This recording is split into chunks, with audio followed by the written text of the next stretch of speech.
কবরে যাওয়ার সাথে সাথে আপনাকে প্রশ্ন করা হবে 3টি প্রশ্ন। মার রব্বুকা, তোমার রব কে? মা দিনুকা, তোমার দিন কি? এবং আমাদের রাসূলুল্লাহ সাল্লাল্লাহু আলাইহি ওয়াসাল্লাম সম্পর্কে জিজ্ঞাসা করা হবে। 3টি কথার উত্তর যদি আপনি না দিতে পারেন, আপনি চিন্তা করে দেখেন আপনি কি সফলতা কামাই করলেন, কি সফলতা এই দুনিয়াতে নিয়ে গেলেন। একবার চিন্তা করে দেখেন এই সফলতার মানে কি। যে সফলতা কোনো কাজে আসবে না কবরে, তাহলে এই সফলতার মূল্যহীন, এই সফলতা একদম মূল্যহীন। ওই ব্যক্তি জ্ঞানী। কোন ব্যক্তি জ্ঞানী? ওই ব্যক্তি সফল। কোন ব্যক্তি সফল? যে ব্যক্তি আল্লাহ এবং তার রাসূলকে চিনতে পারলো এবং আল্লাহ রাসূলের উপরে জীবনযাপন করলো, ওই ব্যক্তি সফল। এছাড়া কোনো সফল নেই দুনিয়াতে, নেই নেই নেই।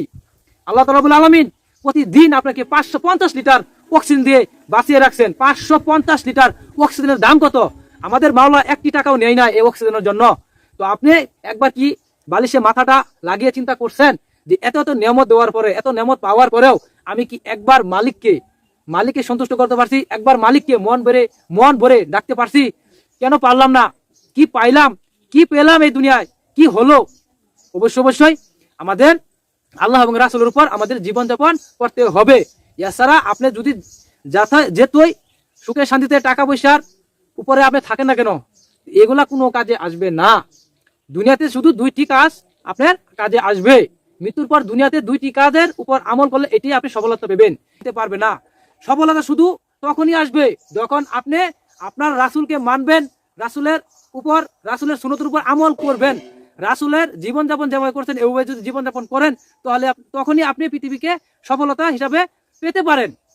আমাদের নবী করিম মুস্তাফা রাসূলুল্লাহ সাল্লাল্লাহু আলাইহি সাল্লামের জীবনযাপনের ক্ষেত্রে সবসময় যে কাজগুলা করেছেন, এই কাজগুলা করাই সুন্নত। তো এই সুন্নতের উপর যদি আপনি জীবনযাপন না করতে পারেন, তা আপনার জীবন বৃথা হয়ে যাবে। কারণ আপনি কেন সুন্নতগুলো পালন করবেন না?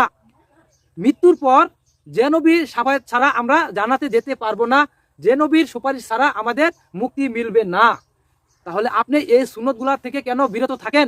এই সুন্নতগুলা কেন পালন করছেন না? আপনি কি চান পৃথিবীতে? আপনি কি চান? কি আছে এই পৃথিবীতে কি আপনাকে সফলতা দিতে পারবে? নো, কখনোই দুনিয়া আপনাকে সফলতা দিতে পারবে। এছাড়া আপনার সফলতা কি? কোনো কিছুই নেই এই পৃথিবীতে, কোনো কিছু নেই।